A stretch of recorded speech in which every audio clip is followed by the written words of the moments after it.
പ്രിയപ്പെട്ട പ്രേക്ഷകരെ, ലോകത്ത് 32 രാജ്യങ്ങൾ ചേർന്നാണ് നാറ്റോ എന്ന സംഘടന രൂപീകരിച്ചിരിക്കുന്നത്. അതിൽ 30 രാജ്യങ്ങൾ യൂറോപ്യൻ രാജ്യങ്ങളാണ്. അതിനു പുറമെ അമേരിക്കയും കാനഡയും നാറ്റോയിൽ അംഗങ്ങളാണ്. അവർക്ക് വ്യത്യസ്ത താല്പര്യങ്ങളാണുള്ളത്. പക്ഷെ അതുപോലെ തന്നെ പൊതു താല്പര്യങ്ങളുമുണ്ട്. പൊതു താല്പര്യം വരുമ്പോൾ അവർ ഒന്നിച്ചു നിൽക്കുന്നതാണ് എപ്പോഴും നമ്മൾ കണ്ടിട്ടുള്ളത്.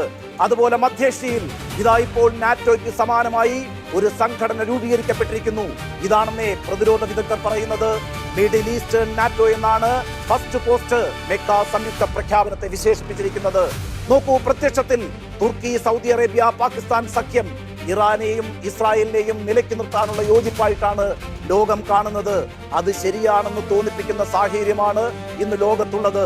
ഇസ്രായേലിനോടുള്ള പുതിയ സഖ്യത്തിന്റെ സമീപനമുണ്ടല്ലോ, അത് അമേരിക്കൻ താല്പര്യങ്ങൾക്ക് വിരുദ്ധവുമാണ്.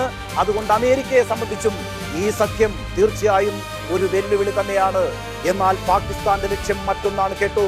നോക്കൂ, 2 പ്രധാന വെല്ലുവിളികളാണ് ഇപ്പോൾ പാകിസ്ഥാൻ നേരിട്ടുകൊണ്ടിരിക്കുന്നത്. ഒന്നാമത്തേത് ആഭ്യന്തര വെല്ലുവിളിയാണ്. അത് ബലൂചിസ്ഥാൻ വിഘടനവാദികളിൽ നിന്നുള്ള വെല്ലുവിളിയാണ്. ബലൂചിസ്ഥാനെ ഒരു രാജ്യമായി മോചിപ്പിക്കുന്നതിനുള്ള ഭീകര പ്രവർത്തനങ്ങളാണ് ആ പ്രവിശ്യയിൽ ഇപ്പോൾ നടന്നുകൊണ്ടിരിക്കുന്നത്. വിഘടനവാദം പാകിസ്ഥാനെ സൈനികമായും സാമ്പത്തികമായും ഒക്കെ പിടിച്ചുലയ്ക്കുകയാണ് കേട്ടോ. വലിയ അസമാധാനമാണ് ആ രാജ്യത്ത് ഇപ്പോൾ ഉള്ളത്. മറ്റൊന്ന് അയൽ രാജ്യമായ അഫ്ഗാനിസ്ഥാനിൽ നിന്നുള്ള വെല്ലുവിളിയാണ്. നോക്കൂ, അഫ്ഗാനിസ്ഥാന്റെ പിന്തുണയോടെയാണ് ബലൂജികൾ വിഘടനവാദ പ്രവർത്തനം നടത്തുന്നത്. അതാണ് പാകിസ്ഥാന്റെ ആരോപണം എന്ന് പറയുന്നത്. അതായത് ഈ 2 വെല്ലുവിളികളെയും നേരിടാനായിട്ടുള്ള മുന്നൊരുക്കമാണ് ഈ സഖ്യത്തിലൂടെ പാകിസ്ഥാൻ ലക്ഷ്യം വെക്കുന്നത്. പക്ഷേ ഭാവിയിൽ ഇന്ത്യയുമായി ഒരു ഏറ്റുമുട്ടലിന്റെ അന്തരീക്ഷം ഉണ്ടായാൽ എന്താണ് സംഭവിക്കുക? നോക്കൂ, തുർക്കിയുടെ സേന ഇന്ത്യൻ അതിർത്തിയിലേക്ക് എത്തിച്ചേരും. അക്കാര്യത്തിൽ ഒരു സംശയവും വേണ്ട കേട്ടോ. കാരണം പാകിസ്ഥാനെതിരായ നീക്കത്തെ അതാര് നടത്തിയാലും സ്വന്തം രാജ്യത്തിനെതിരായ നീക്കമായി കാണുമെന്നാണ് മെക്ക ഉടമ്പടിയിലൂടെ തുർക്കി ലോകത്തോട് വ്യക്തമാക്കിയിരിക്കുന്നത്. പാകിസ്ഥാനിലേക്ക് വലിയ തോതിൽ സമ്പത്തും ഊർജവും സൗദി അറേബ്യ എത്തിക്കും.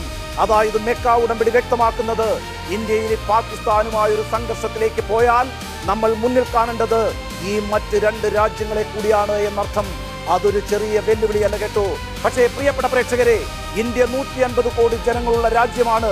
ലോകത്തിന്റെ ജനസംഖ്യ ഏകദേശം 750 കോടിയാണ്.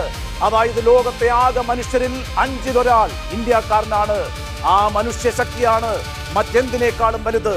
ആ ജനത ഒറ്റക്കെട്ടായി നിൽക്കുക എന്നതാണ് ഏറ്റവും പ്രധാനം. അതായിരിക്കണം ഏതു രാഷ്ട്രീയ പ്രസ്ഥാനത്തിന്റെയും പ്രഥമ പരിഗണന എന്ന് പറയുന്നത്. നോക്കൂ, പാർലമെന്റിലെ എല്ലാ കലഹങ്ങൾക്കും ശേഷം ഇക്കാര്യം ഒന്നുകൂടി ഓർമ്മിക്കാൻ നമ്മുടെ രാജ്യത്തെ രാഷ്ട്രീയ പാർട്ടികൾ സമയം കണ്ടെത്തണമെന്നാണ് സർജിക്കൽ സ്ട്രൈക്കിന്റെ അഭിപ്രായം.